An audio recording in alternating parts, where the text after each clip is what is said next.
What's up mga par? Dito tayo ngayon sa trabaho natin pero wala tayong customer. Ito pala yung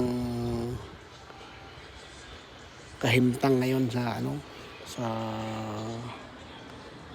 lugar ng aming tinatrabahoan. Madalang talaga yung sasakyan, madalang din yung mga tao. Si Ramadan ngayon. Yan mo.